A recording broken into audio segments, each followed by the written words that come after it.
Meeting of the MSAD27 Board of Directors. Roll call, please. Keith Jandro. Here. Shannon Leslie. Here. Abby Fuller. Here. Dave Susi. Here. Tanya Wazay. Here. Gary Sibley. Here. Sarah Ashley. Here. Okay, we have a couple of adjustments to the agenda.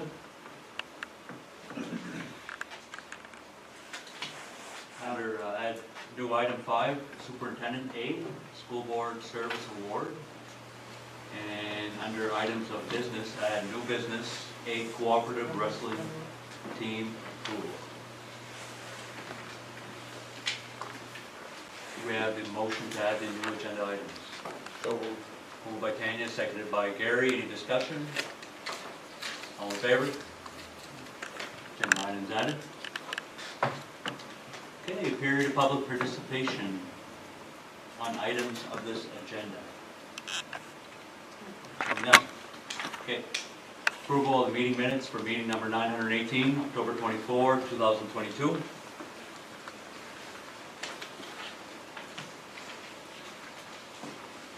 So moved. Moved by Sarah, seconded by Ms. Fuller. Any discussion? All in favor of approving the meeting minutes? Any two abstentions? Yeah, I wasn't here. Because they weren't here. Very good. Motion passes. Okay. Superintendent? I just wanted to make you all aware that we did nominate Barry Willett for the School Board Service Award from Maine School Board Association for his 14 years of dedicated service to education in Maine. MSBA has recognized him with this certificate, and we will be delivering that to him later this week. I just wanted you all to know that. And thank you, Mr. Willett, if he's watching the case complaint. Thank you, Barry.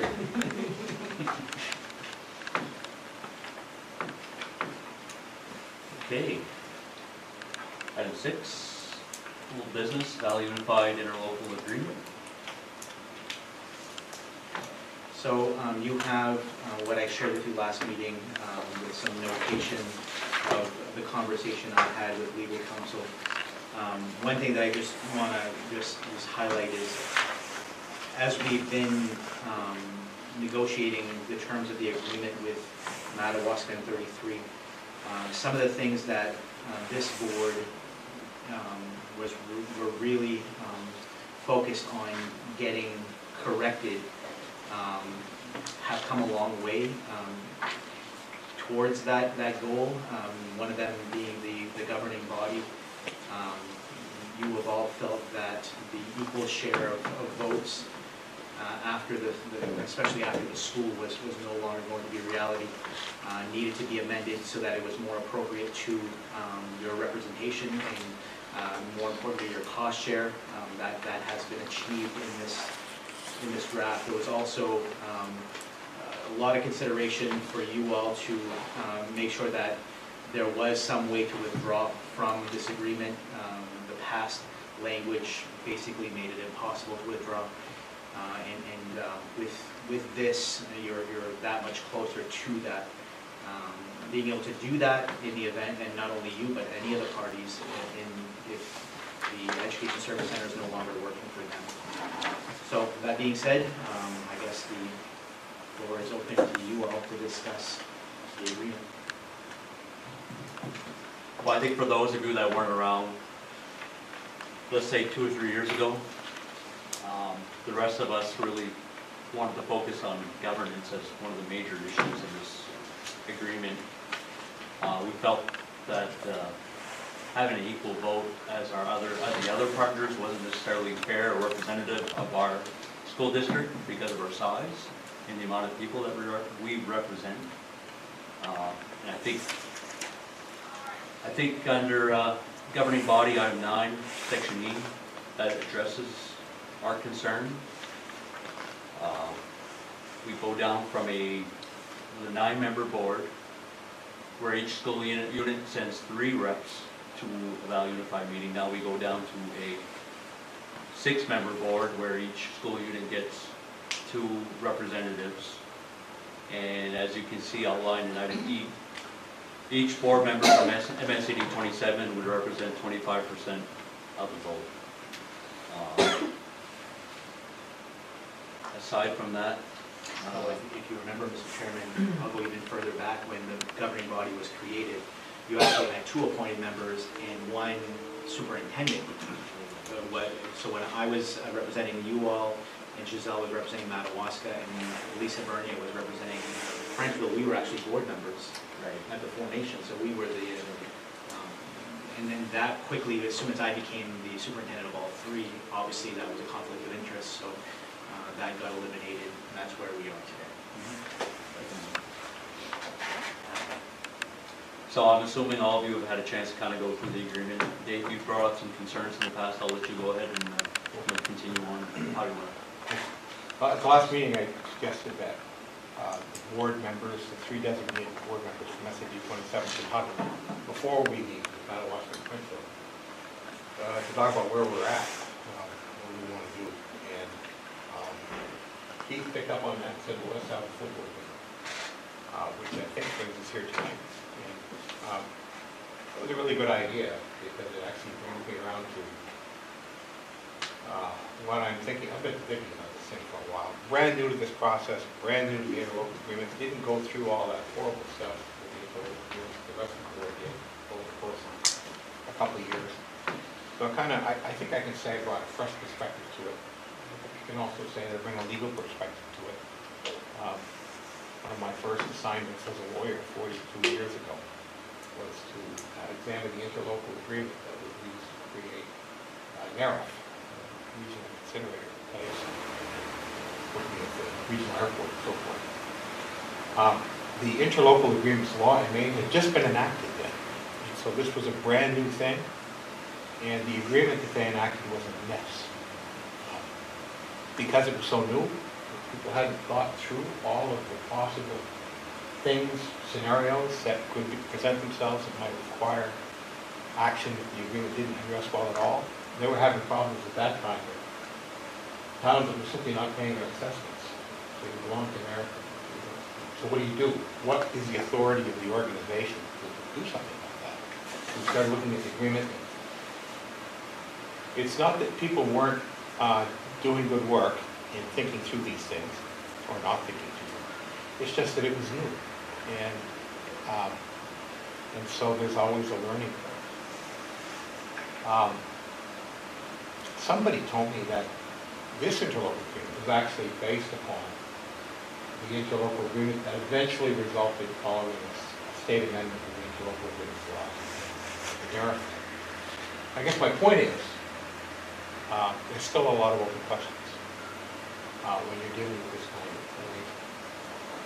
But I'd like to frame the issue for the board as best I can by talking in very general terms about what's going on when the board enters into an agreement with other SADs. It's really a transfer of power. We in Maine are very fortunate to have local control on our boards. Not every state does. Some schools are controlled by the Department of Education. Some schools are controlled by other sorts of entities. In Maine, we have board control, direct board control. That can be very painful at times. We had 2 really good examples of that, I think, in the past couple of years. The masking problem was an example of local control. People basically turned out and said, this is what we believe. And it was extremely painful. I disagree with people who are anti-masking, but I have to say, the opportunity to come in and say how you feel and to exert pressure, if you will, on the board to do that is the way it's supposed to operate. So the system was operating as it should, even if you disagreed with the results. I disagreed with the results, but I have to say, local control in action, even though I don't like the results, I like the local control. I really think it's important. I think it's something special that we have in Maine. I think it's something worth preserving. Another good example of the exercise of local control was the ultimate decision to back away from the Frenchman school. That was an exercise of raw local authority. Normally, a school board does not exercise its authority, it delegates it to the administrative staff, to the superintendent and the other staff. So they're, in effect, the people who run the school boards. And the school boards typically don't, we make policy, but, you know, let's face it, how much do we all pay attention to policy, right? You really only pick it up when there's problems with it. Not that it isn't important, but the day-to-day operations, most of the serious decisions that go on in this process are done by administrators. So they effectively have control until the board steps in and says, hey, wait a minute, this is important to our community. We're asserting ourselves. I think that's very important, and I think that's very valuable. When you enter into an interlocal agreement, you give up something to another entity. An entity that's made up of this board, in this case of Frenchville and Madawaska. That's pretty important, I think, because although there's a lot to be gained from the interlocal agreement, you have to be mindful of the fact that you're giving up local control. Where does it go? Well, it goes to those boards. The Valley Board. Practically speaking, it goes to the administrators of that organization, because running a school is a very complicated thing. It requires knowledge of tons of regulations and statutes. It requires knowledge of human resources and budgeting and market, all kinds of stuff. So it's a really complicated thing. We're not trained in that stuff. We're elected to serve in this position. We rely on professional staff to do that. And so the professional staff has tremendous control over what happens day to day, right? And that's the way I think it has to be. But I think it also has to be that we retain the option of stepping in and saying, hey, wait a minute, we want to go to this direction. Now, long explanation. What does that got to do with this? Well, when we sign this agreement, we're giving up a piece of our local control.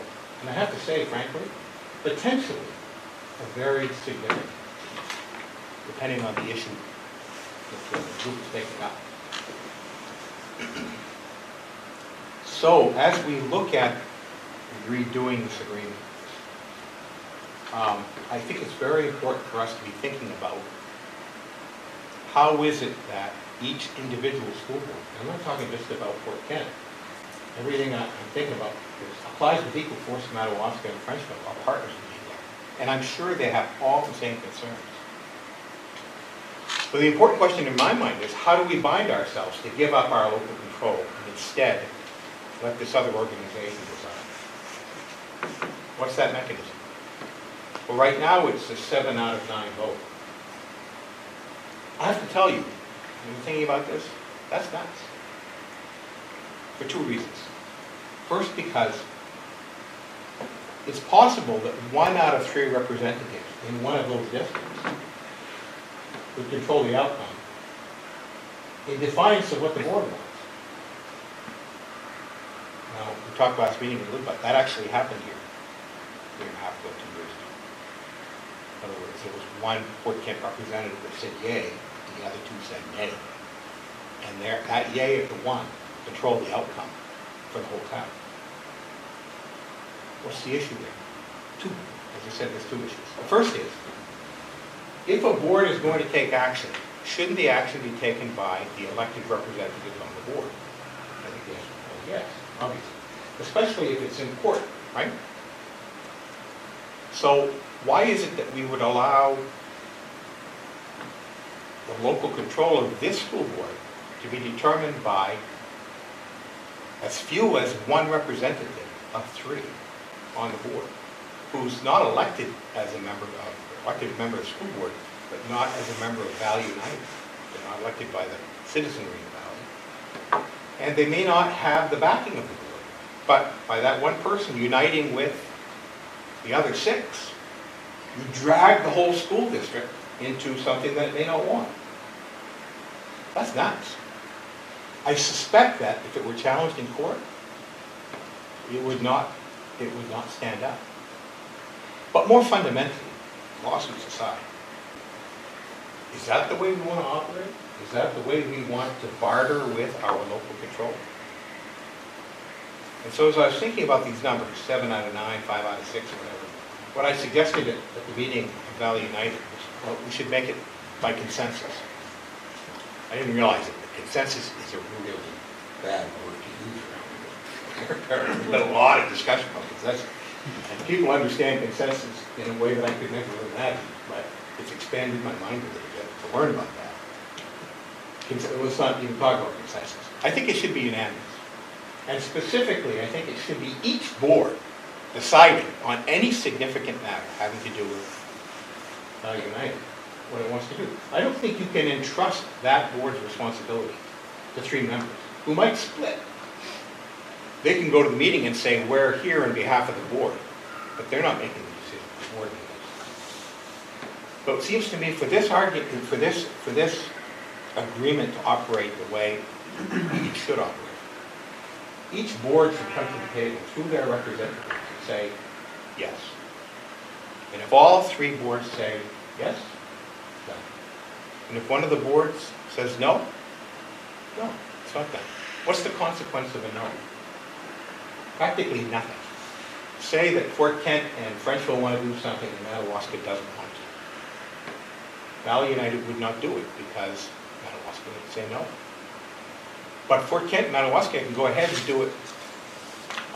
Fort Kent and Frenchville could go ahead and do it on their own. Set up another one of these agreements. They're designed that. The statute specifically thinks that's what you can do. You can belong to several of these things. The whole purpose behind this is to create a vehicle for folks to get together and save money. You can do that in any variety of ways. So, as I look at this and I think, okay, what's at stake here is local control. We should be, as a board, very jealous about giving that up. We owe it to our constituents, we owe it as responsible members of MSAD27. So we should not barter away or give away that control. Like this agreement gives away that control to potentially 1 out of 3 dissenting members that we appoint to the commission, that the chairman appoints, not even the board, to this group, Valley United. For the life of me, I can't understand why you would do that. It's a source of huge problems. And we just came through a huge problem, partly because of that very thing. So my proposal would be, if you're talking about board business, typical things that the Valley United Board is working on, and we each have, under this proposal, 2 representatives to the board, majority rules. And that's what this document says. But if it's something significant, we're going to start a new venture together, we're going to make a major commitment in some way, this requires 7 out of 9. And I guess I would come back and suggest, what it really should require is the affirmative vote of each board, as expressed and represented by the appointed members of that board working in the committee, so that those committee members aren't making the decision, it's the board making the decision.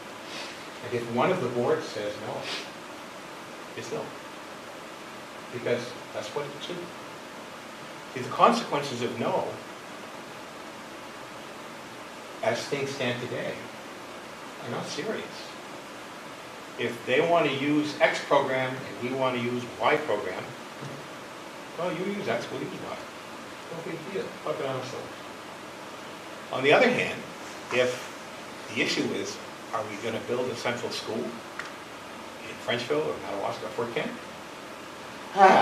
That's something the board should decide. And we should not put ourselves in a position where anything less than the full board, closed with authority to make these decisions, makes that clear.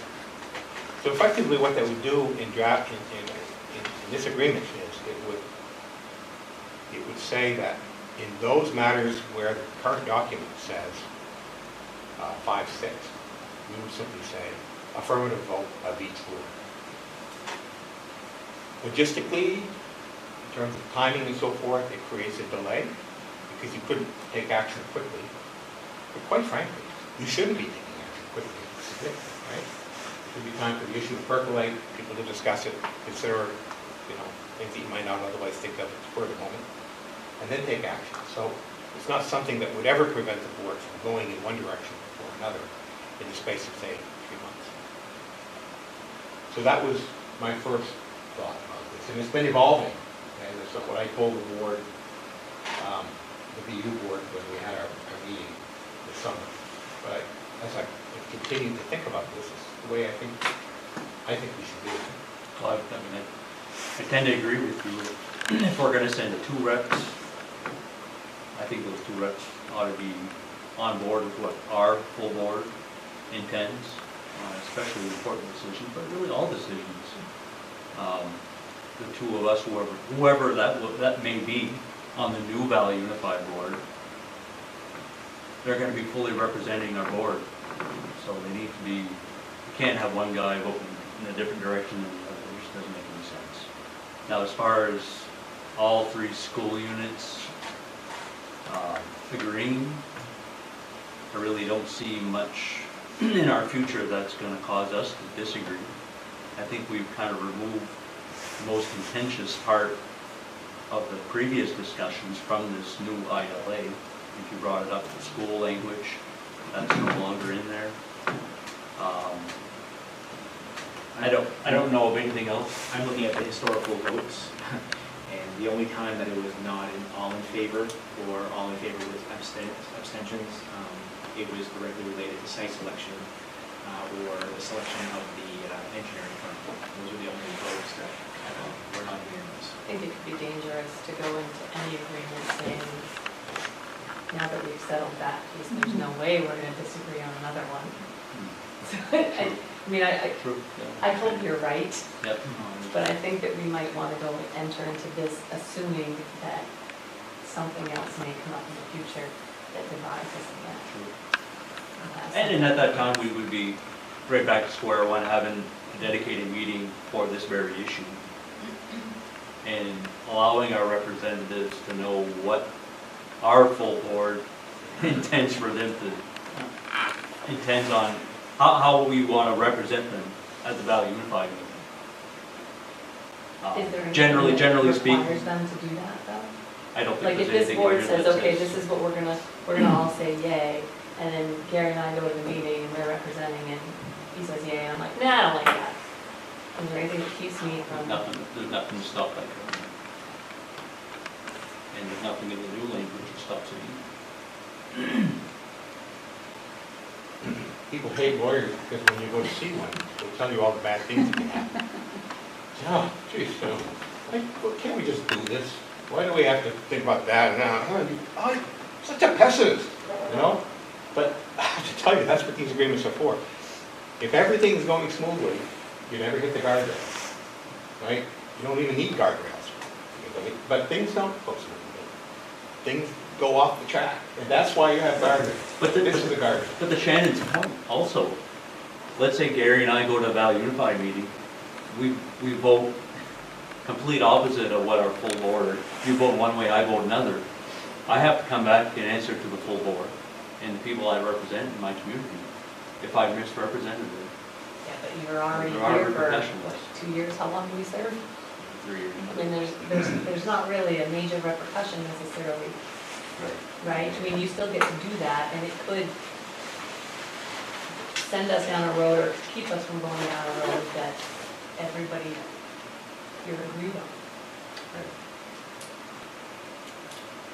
And I don't think that changes if we send two people, 3 people, Then one person. then all of us, and it's probably- You know, you could still have that one person that just decides to go off on their own, but that person would do such a thing, they would come back and they would no longer be representing SAD27 on that board going forward. So to throw another. That's what Well, let me make a motion if that's appropriate. Keith, you think that's appropriate? Go for it. Well, I just say I move that we modify the agreement, and I'll prepare a draft, so that in those areas where a 5/6 vote of the members from the 3 school districts are required, you would instead require the approval of each board. So in those matters, in other words, that are that important, and they're laid out here for the most part, the board would have to take action. It wouldn't be by vote of the appointed members representing would be the actual board meeting. For Madawaska, for French Hill, and for Kent. And that the affirmative vote of all three boards would be necessary to take that action. So that's my motion. We have a second to Dave's motion. Would you get a second, then we'll enter into further discussion regarding his motion. Can you read it back? Sorry, that was a lot. It won't come out the same way. It was a All right, lot. so, Let me make sure that I heard it correct, and Sure. that way we'll be able. Thank So you. motion to modify the agreement so that the areas where a 5/6 vote from members of the three districts, we would instead require the approval of each board. Each board would have to take action, not the members of the board of the BUESC. Affirmative vote from all three boards would be required. right, and we should say, because the existing agreement has not been modified to 5/6, but it's still 7/9, right? We should say it's substituting for what is now on the agreement 7/9. Our draft changes went to 5/6, but really what I'm proposing is something different as we go through this process. And this would be a proposed draft. Right, in other words, when we go to talk to BU, we'd say, well, we had a board meeting, this is what we talked about, would you consider this? Because obviously it has to be negotiated. I don't mind drafting. You don't have to. Well, we can work on it together. Yeah, I can search up keywords and then just replace real fast. Very good. Do we have a second to Dave's motion? We get a second to Dave's motion, we enter discussion and vote on this, and then we go to the Valley Unified Board meeting, the representatives, and present this to our partners, and then they can take it back to their local boards and discuss it further, so. I'll make a motion. Very good. Tanya seconded Dave's motion. Now we can get it back into discussion about Dave's motion. So there's obviously real reluctance on the part of the board members to go in that direction. I'm curious as to why. For me, it's not necessarily reluctance. I guess, so if we look at under 9P, so it's saying that we get like these portions of our cost sharing compared to the 5/6 vote. It would actually eliminate that Okay. because your cost share wouldn't matter. Right. It's got to be unanimous. Okay, that's what I was thinking. I just wasn't sure because we kept referring to the 5/6. It simplifies that part. It simplifies the whole deal, actually. Just requires you guys are all going to agree, and you can't be forced into it. For those votes requiring supermajority. Like, to approve minutes, it doesn't matter, it's just, Right. For the routine work of the board, a simple majority is sufficient. And that would have been my only concern, is that we don't want to get into batting things back and forth with your just general business items on the agenda. and for the most part, just sort of, with the only thing that we would regularly encounter that requires a supermajority vote on a regular basis, and I know other things can come up, would be approval of the budget. I think that Other examples of what could, so I know right now we share the time clock services, is that like, just trying to put it into perspective a little better. I think if they wanted to add other services, right, that would be a supermajority, or if we wanted to, I can name them all. oh, Dissolving the organization. adding members. We should talk about that. That's another issue I'd like to talk about. Electing your executive director requires a 7/9 vote.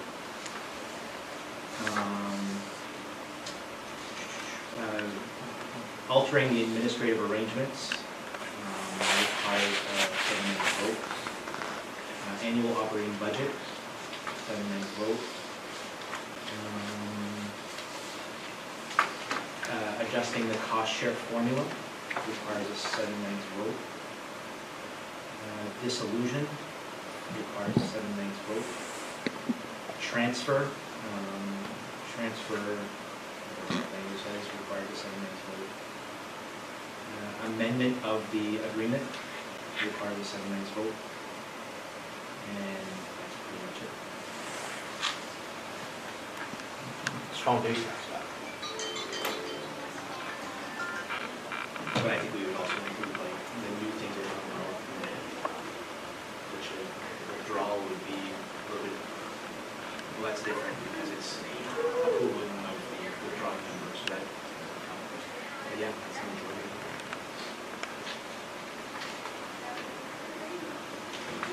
Gary, how do you feel about that? Well, I think it makes sense. You're just thinking about all of the different scenarios and different situations that could arise. It's been a work in progress. Yeah. Tweaked it over the years and it's getting better every time. And I don't see an issue with Dave's proposal. And anybody else who'd like to speak up or discuss this further? As far as Dave's motion? My only concern would be, what do we do in the event that one SAU wants to hold the budget hostage because something's happening in their community that's giving them pause? How do we move forward when one SAU does not want to approve their share of the budget that is part of this agreement? Because we will have a time-bound budget that needs to be approved by a certain date so that we can add it to our regular budgets. How do we, what happens when one group will not approve? Basically going back to the 33 and third vote for everyone.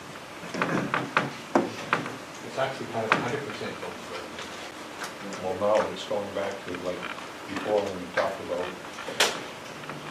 Frenchville having 33% of the vote when they only have 17% of the students. Well, now they're back to basically 33% of the vote.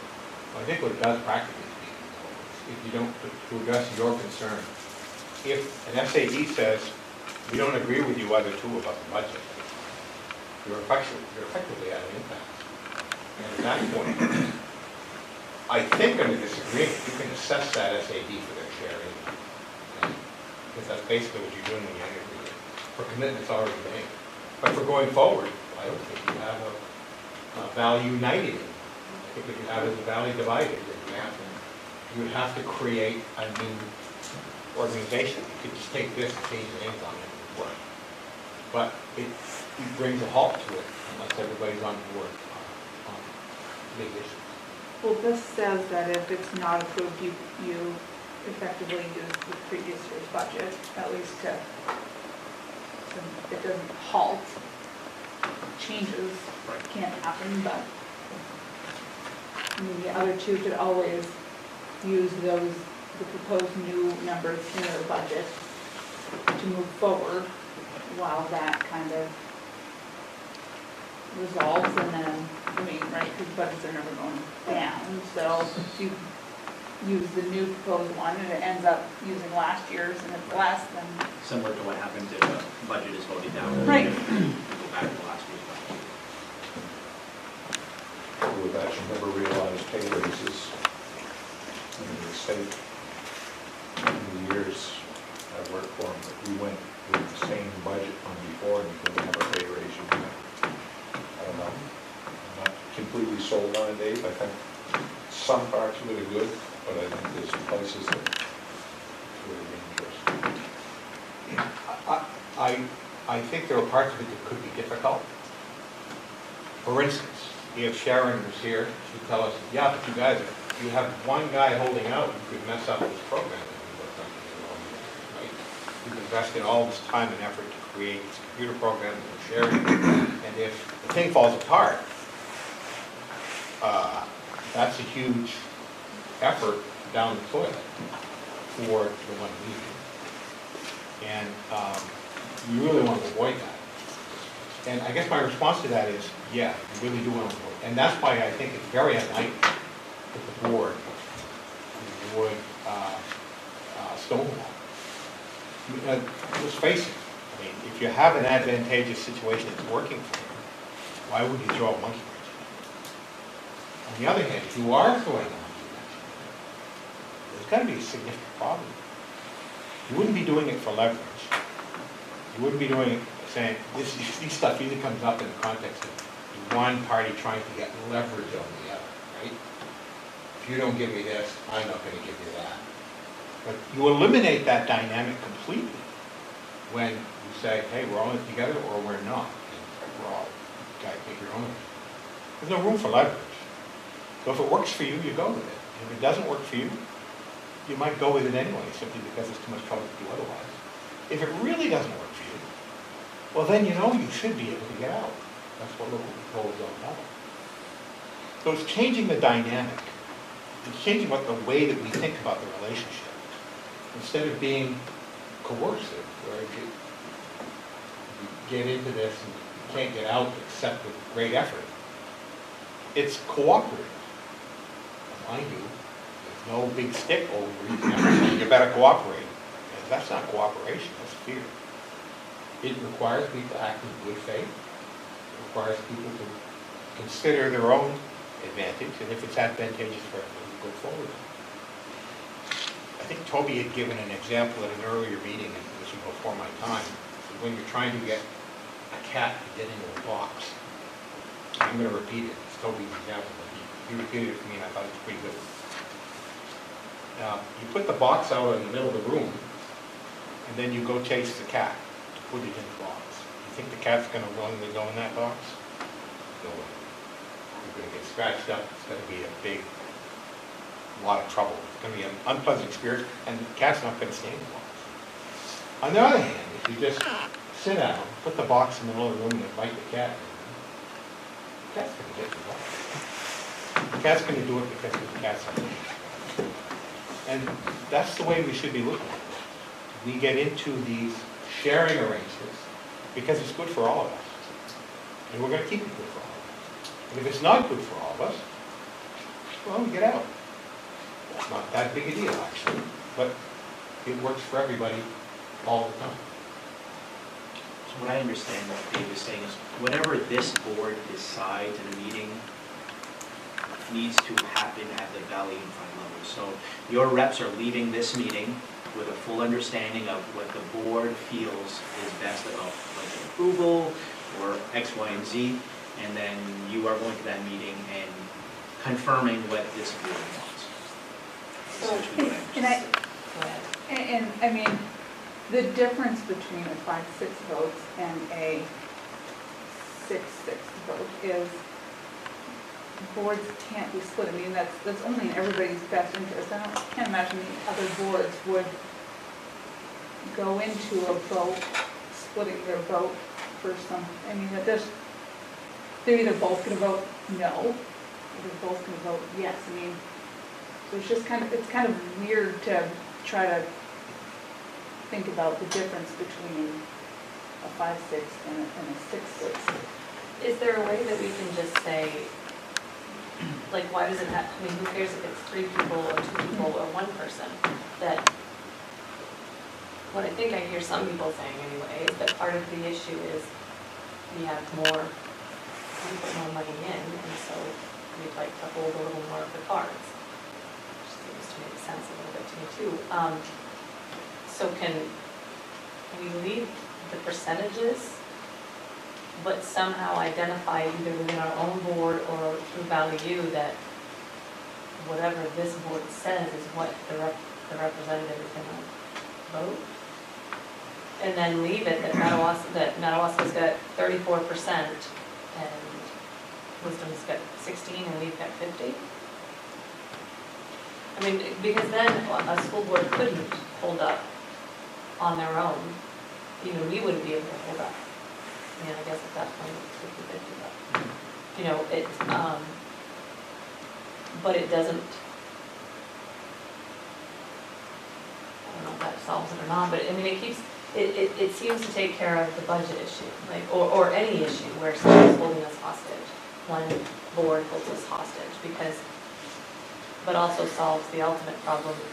The piece that I really agree with is whatever our representatives vote should actually represent our board. See, this could happen. I'm on the committee, Jerry, Keith, to negotiate this with the BU. And you could all say today, Dave, thanks, but we don't like your idea. So we want it to be 5-6. Legally, and the way things are set up, appropriate, I could go to the board meeting and argue, no, guys, I know my school board said they didn't like this, but let me try to persuade you. And I do everything I could, and they agreed. The vote would be that you would all get dragged into it, despite this discussion where you said, Dave, no, we're not doing it. Right, so what's that solution? Well, I mean, can we dictate that this board makes a decision and our representative, that's the only decision they get to make, without saying that all 3 boards have to agree before we move forward? I don't think there's a way to have both. In other words, you might have ways of voting for routine things, approving the minutes and so forth, maybe or maybe not.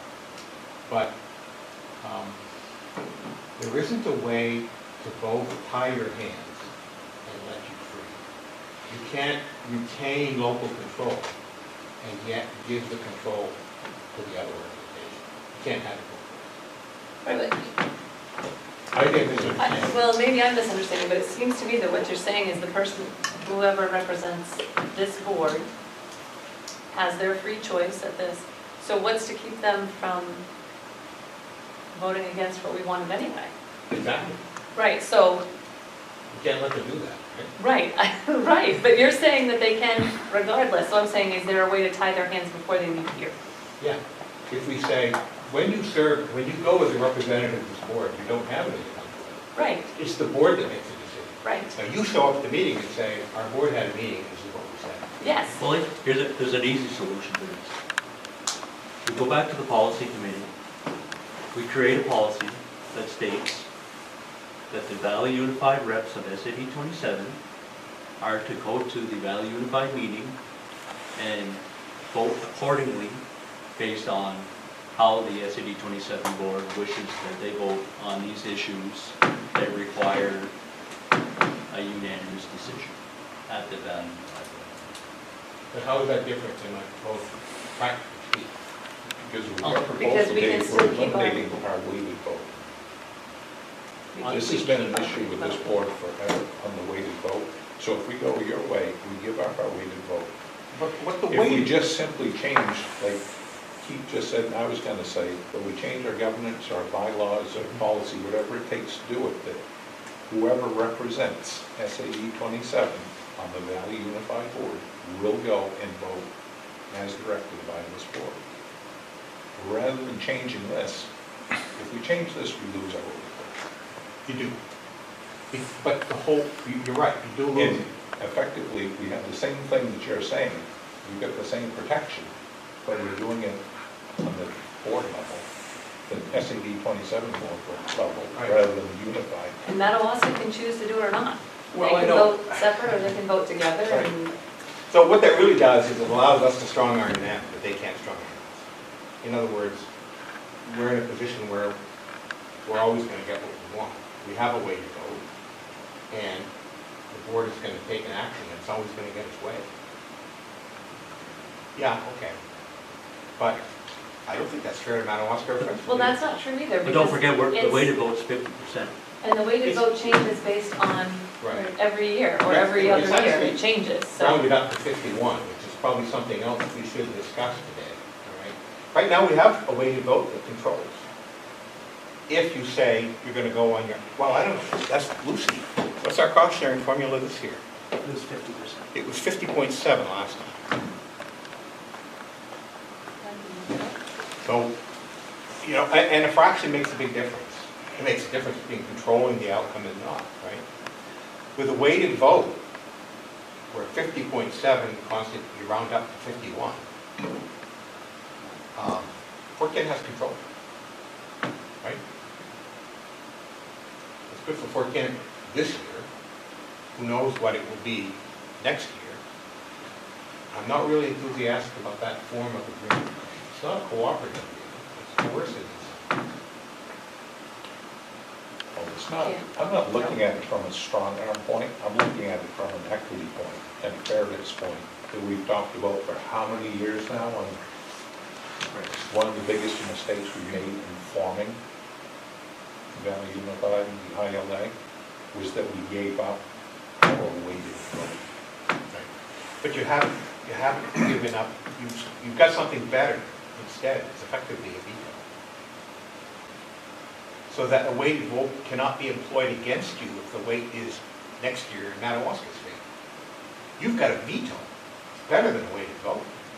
But Dave, say we move to, right now it's 50%. Say a few years down the road, things shift a lot more, it's 65%. Right. And not to pick on Frenchville, but they're the smallest one. They're down at 12%. They can shut the whole thing down. Even though Madawaska and 27 want something, with only 12% of the enrollment, they can stop everything. That's true. Well, stop everything. They can't force us to do anything. They could stop everything with Fort Kent. The solution is for them to go to Madawaska and say, they don't want to do it, let's us do it. Piece of cake. Go ahead. Fort Kent shouldn't be dragged into it. But can't they do that anyway? Yeah, I think. They can do it anyway, right? Because we can, even if we have 51% and we can, like you were saying, strong arm them, they can still say, no, we don't want to, and back out, right? Am I right in that? Well, that's a big, backing out is a whole different story. You can strong arm them right now. No, but as far as anything major that comes up, I thought that was one of the things that, maybe I'm totally off on this, but that at any point, any one of the three schools doesn't have to continue in a particular direction. Or is that not true? Currently today, it's not true. It's not true. By currently today, you don't have 51% to vote either. Okay. So I think it's a package deal. Gary, coming back to your thing, if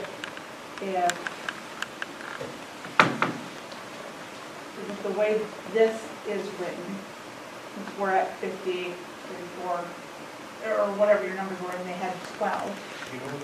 If it's 5/6 vote needed at 12%, they would still need a 5/6.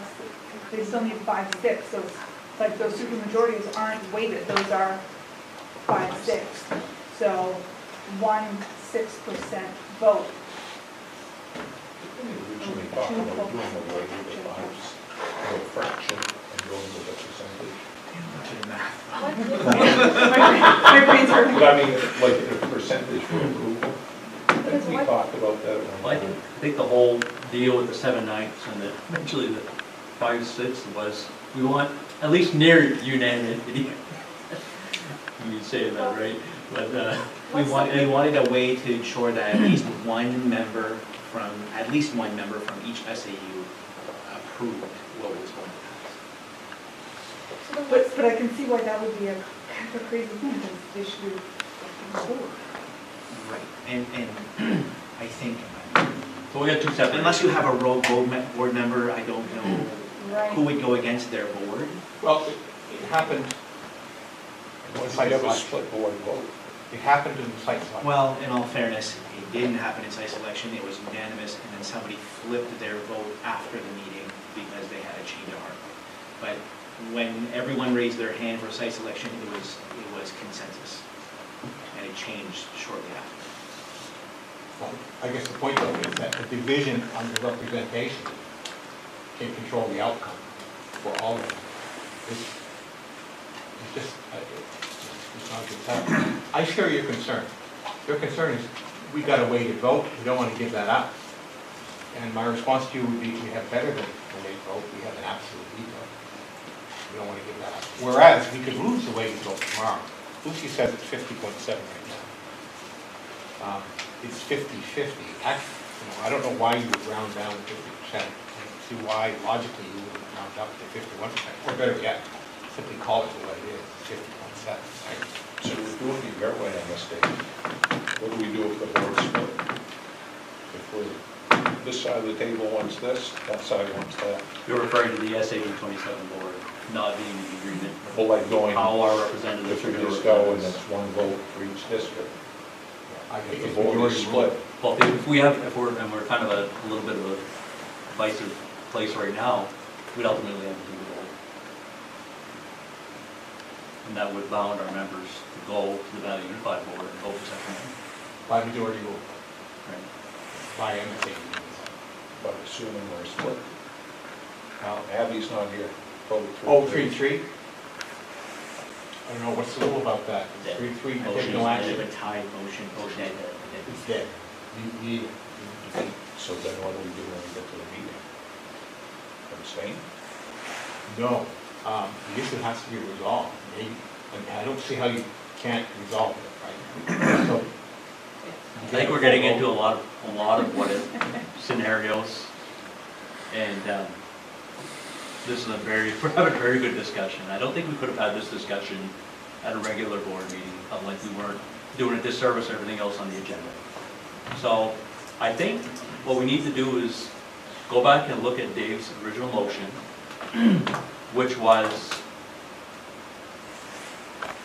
could you read that again? We'll see. To modify the proposed agreement so that the areas were a 7/9 vote from members of the 3 districts, we would instead require the approval of each board. The board would have to take action, not the members of the board of the DUESC. Affirmative vote from all 3 boards would be required. So on the contentious issues that currently require a 7/9 vote, we would, this is what we're proposing for the ILA language. Now the policy situation, that's something separate. As far as how our members are to go there and vote, that's something separate. I just don't understand how we define what is contentious or Well, what's currently required, The ones that I read. The ones that you read. the ones that require 7/9. So those require 7/9. What would require this, where would this percentage apply then? Just for Just- regular votes. Just right, okay, so, Approval of minutes, approval of financial statements, approving a new policy. So The basically, weighted vote doesn't even count for any of these, just a regular the day-to-day issue. significant votes. The weighted vote doesn't matter? It still matters because 5/6, you're still getting the weight out of 5/6. It's just not specifically Right. 25%, 25%. You know what I mean? Because one member, out of 6 members, one member can vote against what the other 5 do, and it passes. That still falls within the weight limits for the most part. Except for SAD 27, because we have so much weight there. Well, I put it this way, even if one SAD, so let's say we go to a meeting and one SAD 27 board member votes no, 75% of the vote is still saying yes. Right. Okay. And I don't think I think if we address in policy how our members our representatives are supposed to vote on that board, I think we can go back to this, the red lines here, and say you were good at this 5/6 vote. Because we know in policy, we've directed our representatives go there and vote based on the board's wishes. We don't care about MSAD 33, however, if they want to go there and their members split vote, that's on them. Madawaska, if their 2 persons going to that board are split, that's on them, that's their problem. They can address it. So, your motion, in essence, really, it's looking to fix an issue across the whole Valley Unified, whereas I think a simple policy change on our end may avoid that, and our partners are already looking at the red highlighted parts on this agreement, and from our previous discussions, they were okay with the changes we presented here for the most part. Dave? There wasn't a discussion to speak of at the last meeting. And that group is being reconstituted now, elections and so forth, so it's a different group. I think there was a lot of good feeling generally, but nobody was committed from what I could see. You had some new people there who just remained silent the entire time, taking it in. But I will say this, and it's something I said earlier. If it's fair for us, we ought to be concerned about fairness to our partners as well. And frankly, I mean, from their perspective, this is a good deal. I think, frankly, from their perspective, it's an incentive thing. It is for us too, although maybe, like you say, we could in policy nullify the vote. Committee member didn't have the back of the board, but this is an agreement that applies to all 3 when you're working in cooperation with others, be it a contract or a cooperative effort of any kind, it's built on goodwill. One of the reasons the Frenchville, in my opinion, one of the reasons the Frenchville thing didn't go forward is because there was a lack of goodwill, a lack of good faith by all three entities. They weren't talking turkey to each other. They all said one thing publicly, in the back room and said, yeah, but, we got this covered. You can't build a cooperative relationship in that kind of relationship. The foundation has to be solid, it's got to be honest, it's got to be straightforward. You have to build on that. I think an equitable document that treats all three members fairly and doesn't compromise any of the three members, most importantly ours, of course, but any of the three members' right of self-determination, local control, but expects all three members to work together when it's to their advantage, which I think we will. Because it just makes sense. Not because we want to get along, but because it just makes sense. I think we can count on that. I think we can build on that. That's the kind of relationship between the parties that we must have. I don't disagree with anything you're saying, but I think after hearing more and more of this, that we have that already here. It only takes, even though Wisdom only has a 16% in the weighted vote, because of the 5/6 on all of the significant votes, they can still, veto or hold something up if they need to. We can still do that. They can still do, anybody can still do that. I don't see how it's unfair. I had misunderstood in the beginning the 50% and the 5/6 and all of that. I thought it was the 5/6 would have turned into a percentage. But hearing that it's 5 out of 6, is that what I'm understanding? It is 5 out of the 6 people, not necessarily a fraction. Because you don't It's want, not a percentage. you don't want SAD 33 to be strong-armed by Right. their low percentage on such a big vote. So, given that, it's up to them to decide that they need to vote together if it's not good for their district. And for us to make a policy that says that our representation will vote as this board dictates. May I share as superintendent?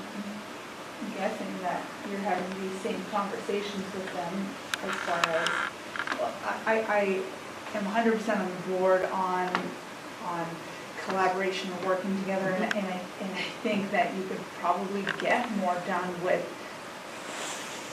requiring basically a unanimous vote as opposed to a 5/6 vote. I think you actually probably could get more done that way. But having lived through what we lived through, it's really feels weird to not do this. So now I'm going to put you on the spot. Can you think of, in a lawyerly, worst-case scenario kind of way, a situation in which we'd be jammed into a box that we don't want to be in with this as opposed to what you're saying? Yeah, it's easy. It already happened. You're choosing something critical like site selection. Madawaska says 3 votes, yes. Frenchville says 3 votes, yes. Fort Kent says 2 votes no, 1 vote yes. What happens? Site selection choice is made. Fort Kent effectively lost its control of the issue. But if we have this There's that policy, scenario. but if we have this policy. That wasn't decided by the Valley Unified Board, that was decided by the site Right, selection right. committee.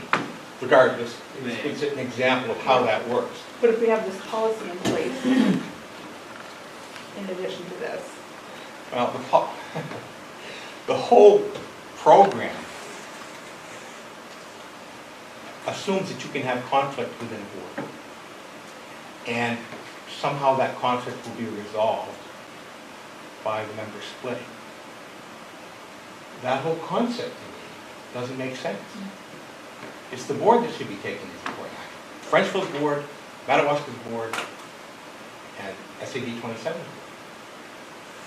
So if you create a situation where you will tolerate, and even in some ways welcome a split on a board. You're building on a fracture.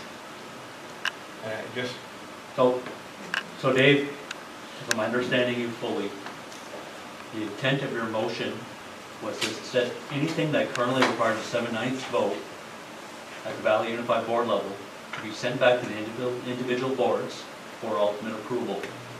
right, to the board speech and not the members. So when you come back and you have a vote, to the extent that there's a vote at all, your representatives, the two representatives from each district, would say, we vote this way because this is what our board decided. Which would prevent any voting on something that, at a meeting that hasn't had a chance to discuss. I mean, hopefully.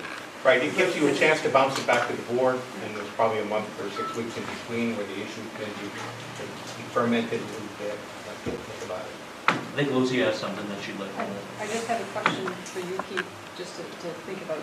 Huh? So if you create a policy at the SAD 27 board level that says you must vote accordingly, if you don't have a similar policy on the BUESC board, what happens if the two members don't vote according to SAD 27? Does it hold any weight? We're just talking about strictly an SAD 27. Yeah, but policy, which I'm saying, okay, that board member went and voted, the two board members went and voted different ways. I see what you're saying. Against the policy in SAD 27.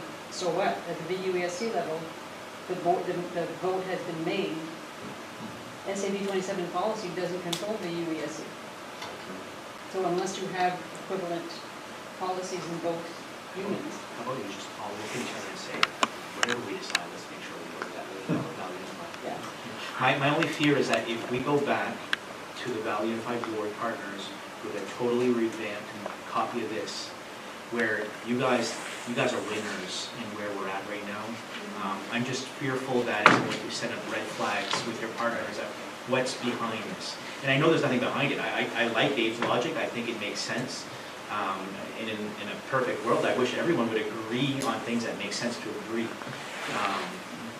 But we're not in a perfect world. So that's my only concern. I'm just not seeing, I understand, but I'm not seeing much of a difference, because really the weighted votes hold no weight in the votes that would really matter.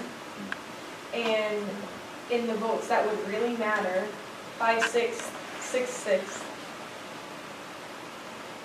one unit, one entity can still hold everyone else hostage. Either way, if it's 5/6 or 6/6, we all, as 1, 2, 3 school units, have to agree in order for the 5/6 to pass.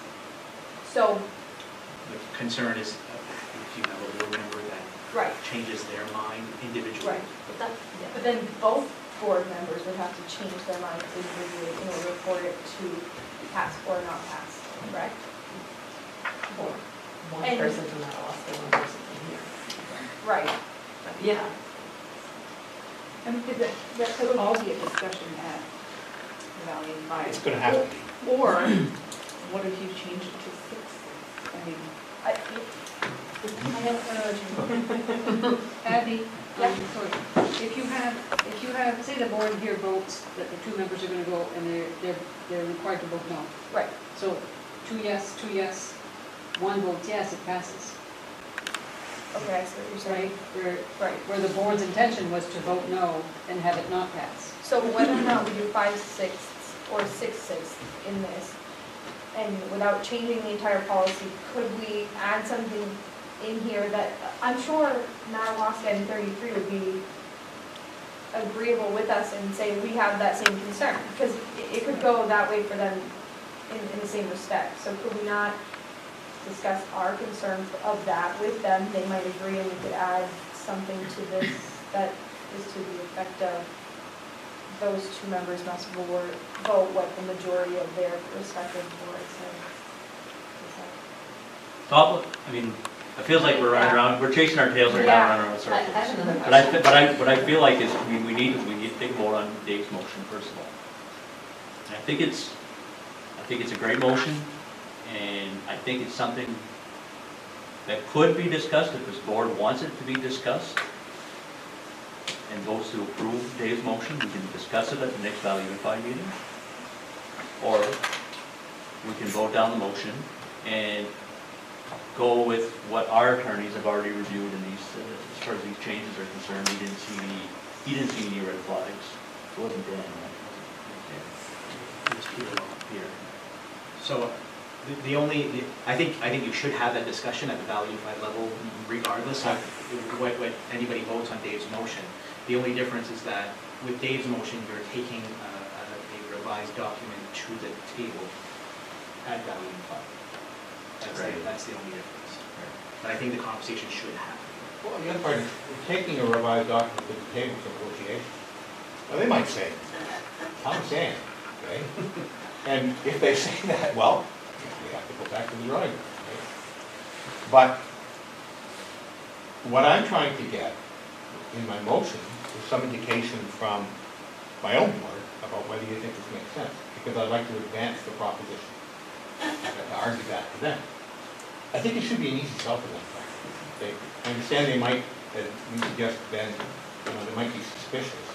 Gee, why are you guys changing this? But I think we're open and lay it out. There's a chance that it will succeed. It may not succeed. If it doesn't, I think that's okay too. But I just figured, before I go to, the reason I wanted to huddle with my committee, Keith, Gary, was because, well, at the Summers meeting, I was the only one at that meeting, and I advanced a unanimous proposal. Spitballing, here, what do you think about this, folks? Okay, but I did have my board meeting, and I didn't feel particularly comfortable about that. And so I think the right way for us to do it is for us to huddle, and the better way is, like you suggested, Keith, well, no, let's huddle as a board to talk about it. It's a lot to swallow. This is not a simple thing, and how it operates in practice is sometimes hard to think through until you've seen it operate. And they may have something else to present to us that we haven't even considered whatsoever in these modifications. Right. So there's bound to be some back and forth here. Oh, yeah. We're probably not going to go to the meeting and say, yes, you know what, sign, seal, deliver, we're done. So. Gary, you got something else? Just real quickly, that I think we accomplished the same thing we did on policy level on MSAD27. I know people saying, well, it's not going to say that you can't go and vote opposite. There's nothing to say I can't go vote opposite on this. So you and I, if the two reps, you don't make it, I go, I can vote however the heck I want. There's no repercussion. Like I said, we got to look at each other and say, look, we're a board, we're doing this. Yeah. And I think It's as that's simple as that. We're making.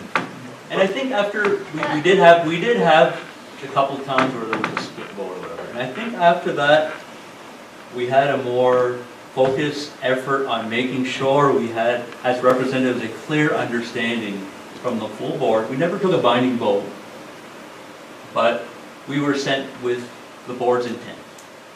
And that's awesome, until we have COVID or another school issue like the Valley Unified.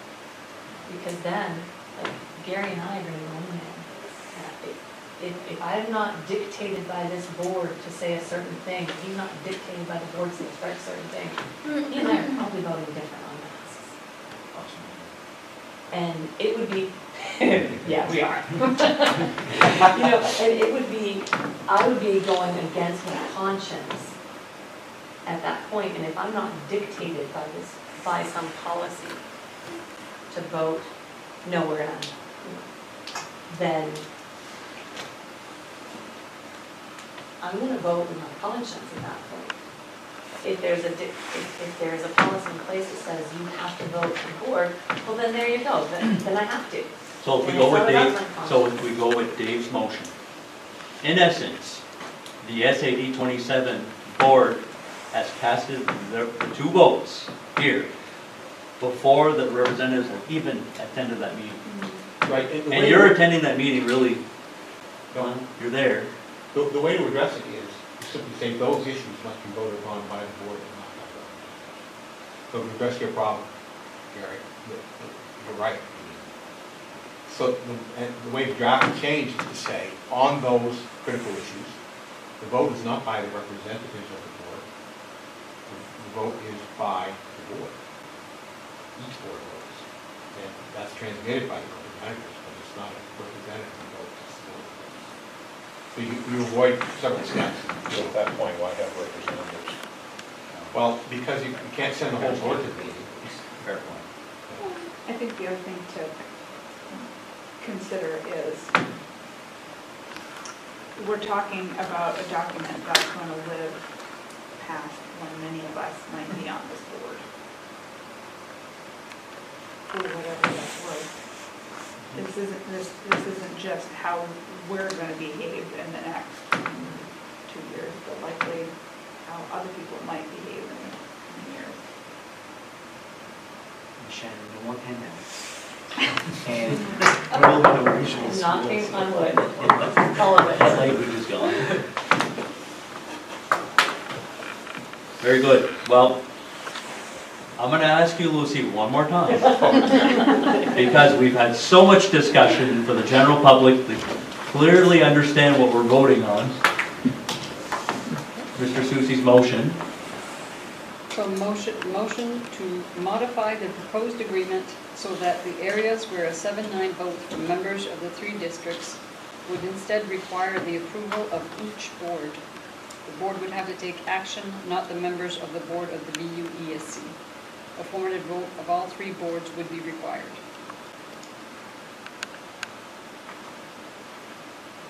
We're gonna do something different. We're gonna do a roll call vote. Gary, how do you vote?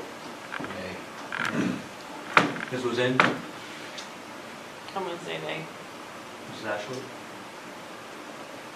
Can I say more than one word? I'm going to say nay, but that I would like it to be a discussion there, to have more discussion on it. Gotcha. Yes. Mr. Soucy? Yes. Ms. Larkin? No. Ms. Kohler?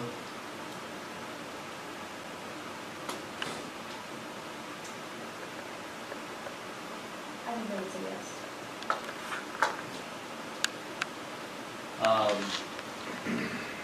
I think, I understand Dave's intent. Absolutely want everybody to be happy and. No, I anticipate that people are going to be unhappy. What I want to be sure of is that we have a good way to work through our unhappiness, and that we can stick together. I think we're gonna have discussions. I'd like a 6-6 vote, but I'm not for it this time. I think we're gonna stick to a 5-6 vote.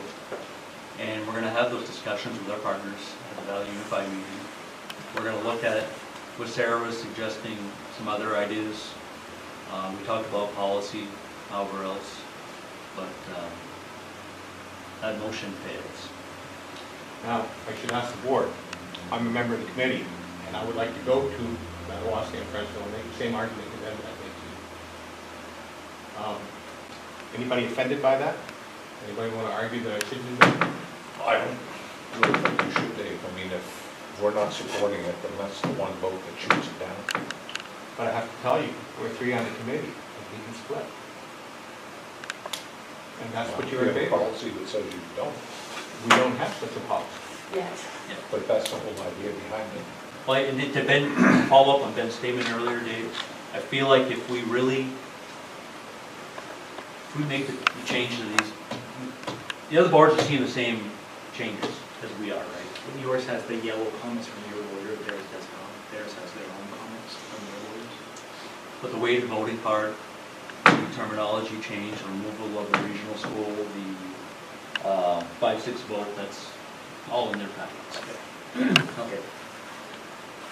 If we go in there, I think with anything else, I'm afraid they're gonna start wondering why, and then we get into this whole, they're gonna go back and forth, and there are people in their communities who we've had to deal with in the past, and they're gonna wonder, what's up?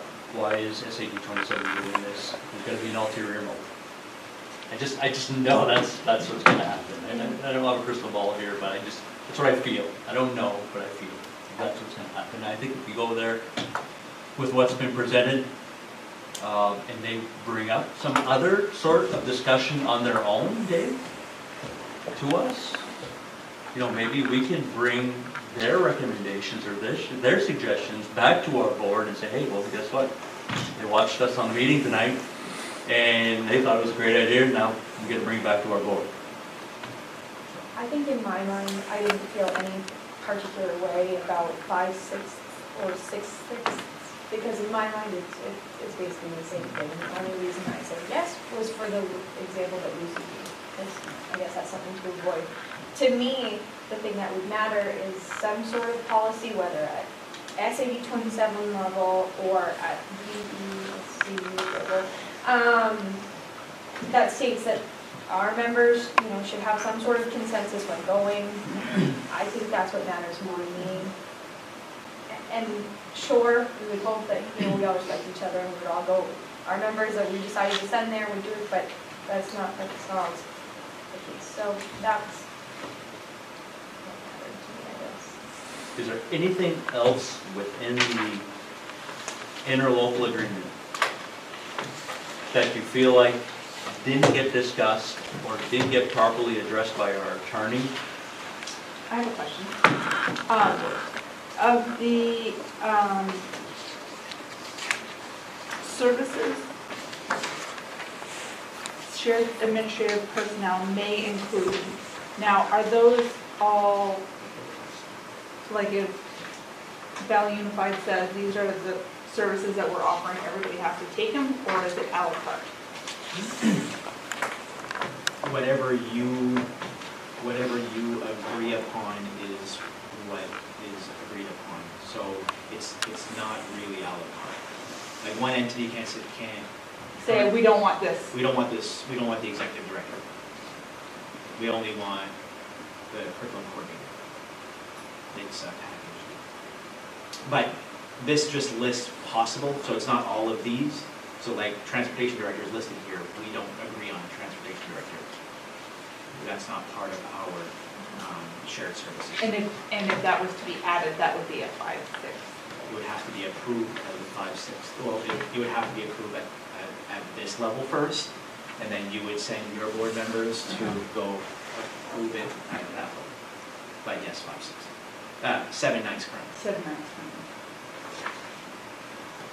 In other words, you've lost the whole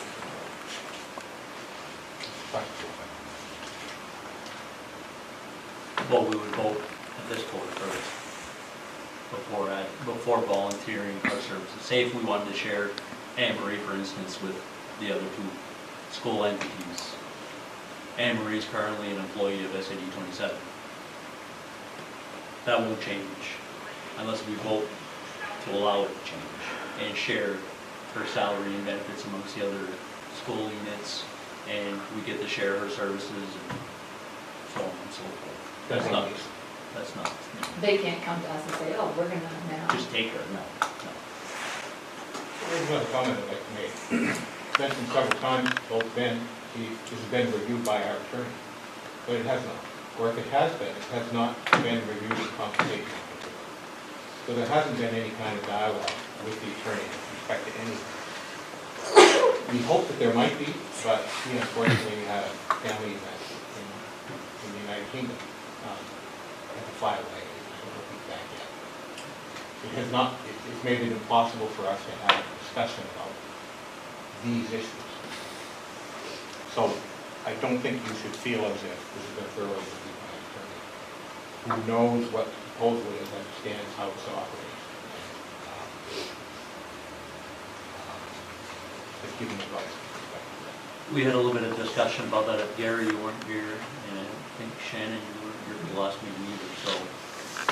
We had some discussion about our superintendent then directly coordinating with our attorney regarding Valley Unified and how that can be perceived as a conflict of interest, just because of his position. It's obviously he's an executive director, superintendent for all three school districts, so just the perception.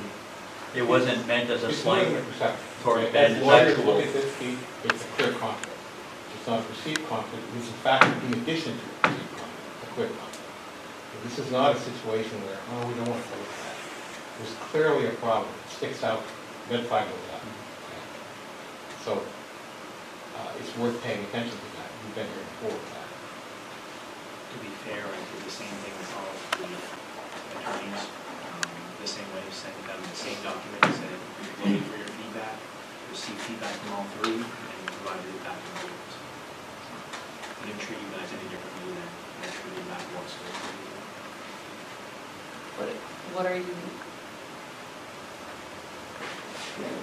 Are you suggesting that, I'm sorry? yeah, what are you wanting to happen instead of what has happened?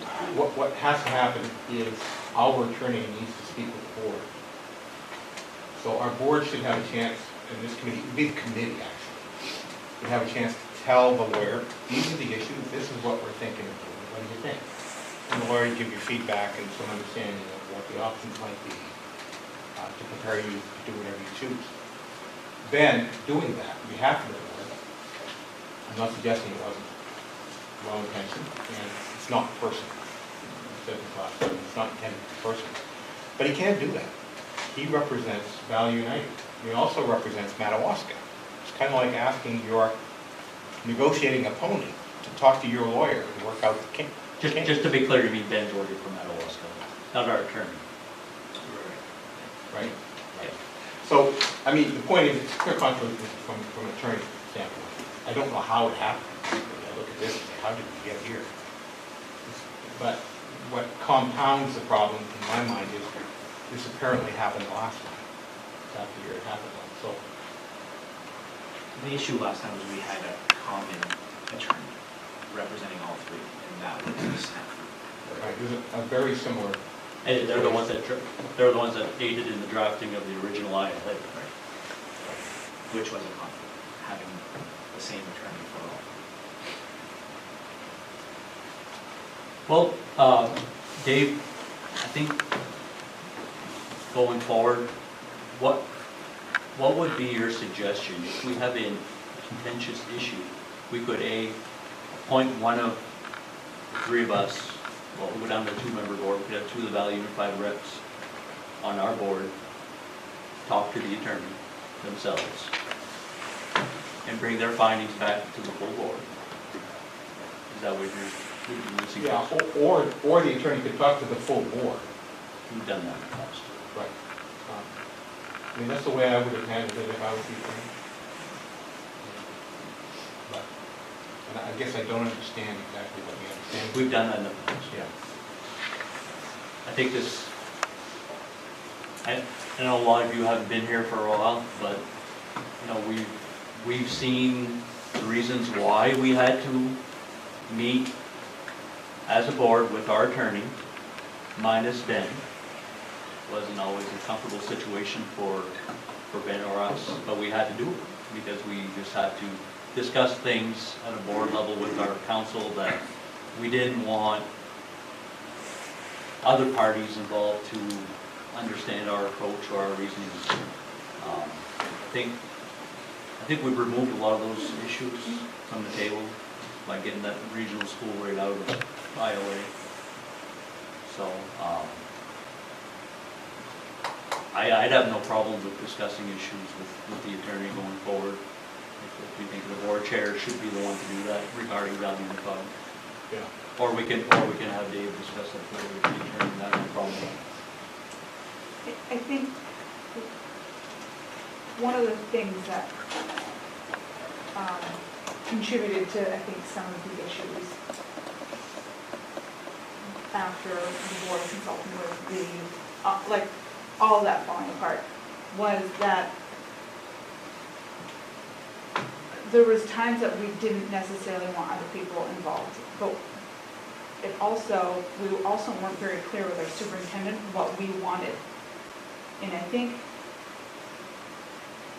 like, there's probably a fine line somewhere between, like, we have to instruct him, okay, don't act counter to this, but he can't do his job for us if we don't tell him what we want him to do. And I think that was an issue. So I think this answer is somewhere in there between, yes, we absolutely have to be involved in the conversation. See, to be fair to Ben here, he owes us a duty to work for our best interest. He also owes Madawaska that duty. And so if we say, Ben, this is a secret, this is what we'd like to do, Madawaska might not want to do this, but we'd like to try to make it happen. How can he listen to that secret and be fair to Madawaska and not say, oh, look what I heard? And how can he tell Madawaska, oh, look what I heard, and still be fair to us?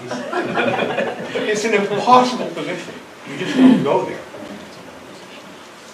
And to be fair, I mean, that regional school was something I desired very much. So, and I'm gonna be perfectly honest, so when, things started to fall apart, it was good that you excluded me from those conversations because my heart was in collaboration and all of that. I don't want to revisit that. I think you'll get some feedback from the other two groups on the ILA. I think you'll have something to take back to your attorney on some form of this is what was brought to the table, and then you can consult with him on what your thoughts are. One other thing before we move on to the next agenda item. Underneath the shared services, Ben, I think I can't remember who brought this up, but there's mention here of shared central office services and possibly exploring that further as far as centralizing central services, central office services, if that makes any sense. And the potential to have to add an admin assistant position at that level. To be perfectly clear, we would, as a board, have to approve that, as would the other boards, correct? Trying to remember when this was drafted. This is where we're trying to pull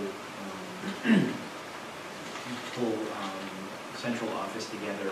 Since then, it's three separate central offices, and aside from collaborating, the only shared people are Giselle, myself, and Lucy. Okay. But the only reason I bring this up is I was wondering is it because our partners are interested in exploring those options? Is that why this has come up, or is this just something left over from a previous update? We do have a situation in Madawaska where they're short of a bookkeeper and payroll specialist. So we've thought about, can we extend services here in 27 to help with that? But the more we've explored that, it's just impossible. It would take away too much from the work that the girls are doing here. So until we would bring something to you for consideration, we're going to stay separate. Okay. Is that correct, Lisa? And I guess I lied. That wasn't the last thing. Well, I mean, we're looking at this ILA, and then we've got the positions of the last 2 pages, 2 or 3 pages after the signature page. The pages after the signature page, are they actually considered part of the ILA? The Shared services? we were proposing to add this as an appendix. This is a proposal, because this does not exist in the ILA, and we're proposing in this revision that we add it as appendix 1, so that we always have a list of our shared services. What we have as options for shared services? What We we don't current- actually have a shared office. central No, office. and this will just need to be revised. Oh, okay. We do have shared central office services, but it's with respect to HR, which is Lucy, myself, and Okay. Giselle. Okay, you answered some questions. So before we move on, where do we stand on our superintendent communicating with our attorney? I Did think- we reach a point? We didn't take a vote on it. We just came to I think a mutual agreement that, and maybe should be voted on. But I think Ben has understood he's going to remove himself from that situation in order to avoid it. I will either include the board or I will defer to the board for any communication with your attorney involving value. I would think that the two of you work together on it. I mean, I don't have a problem with our superintendent, he is our superintendent, in communicating with our attorneys. As long as they work together on it. I mean, do you see an issue with that, Dave? It's huge. I do. Because he's Madawaska's. It's not personal, right? But I don't see how we can. If there are any contentious issues at all. On contentious issues, we may want to look at it differently. But those are the only ones we're going to talk to the attorney about. And frankly, you put him in an impossible place. No, I He's know, gonna be we've said fair to that the Waskin and fair to us. Several But- years now.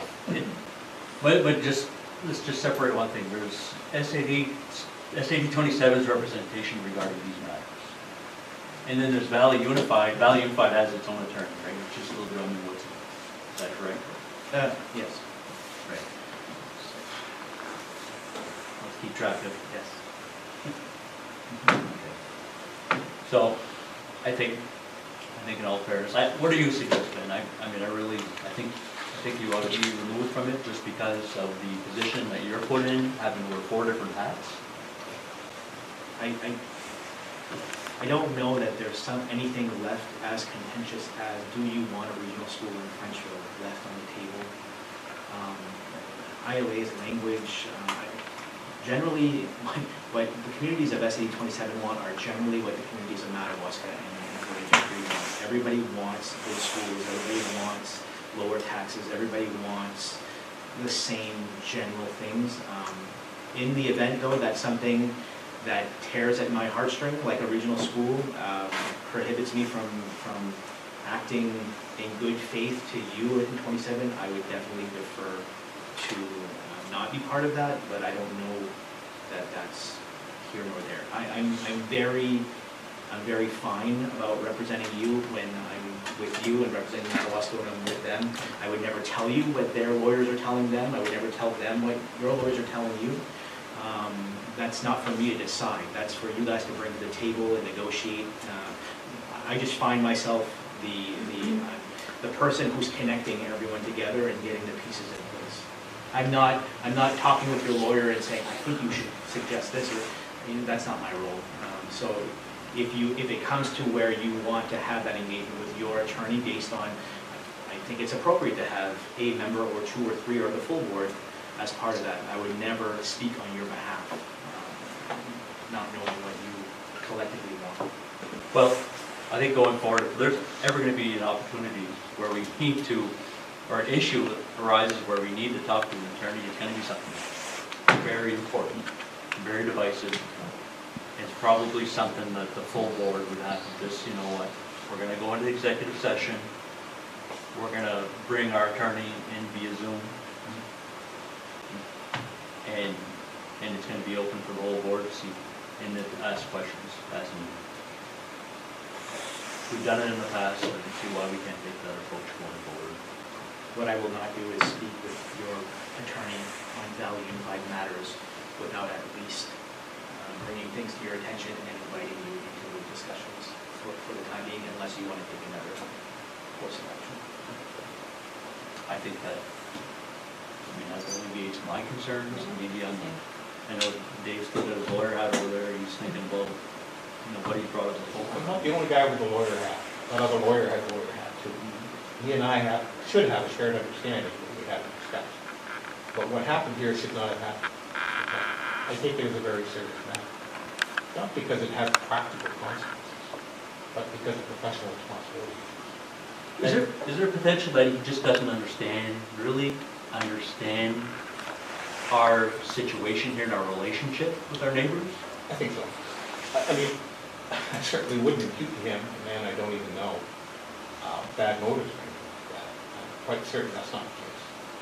Sometimes practices evolve over time that maybe are on the edge or think professionals should be more alert to. You find yourself in a place where when you get reminded of the fact, you say, you know what, I think you shouldn't have been one. Right? And I suspect this is a situation. And he wasn't the original attorney from that firm that handled a lot of what you guys are doing, but because of the other attorney's non-responsiveness, you and I had spoken that I was going to consult with another one who was a little more responsive. Do we have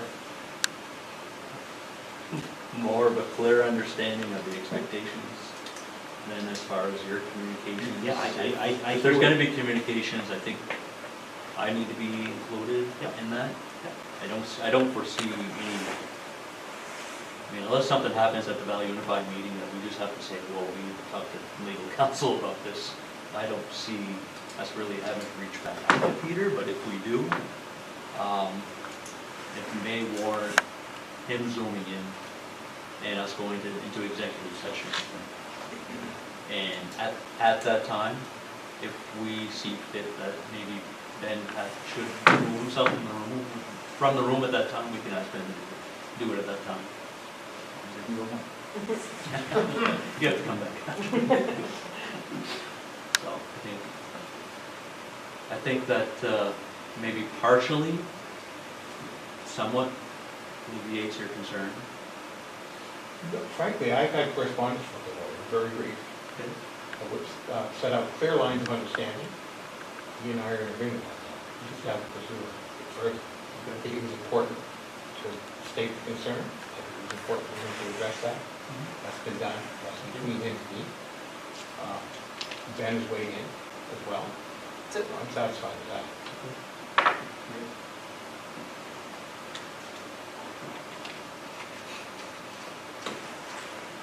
You reached out to him on a personal level or representing our board? I reached out to him.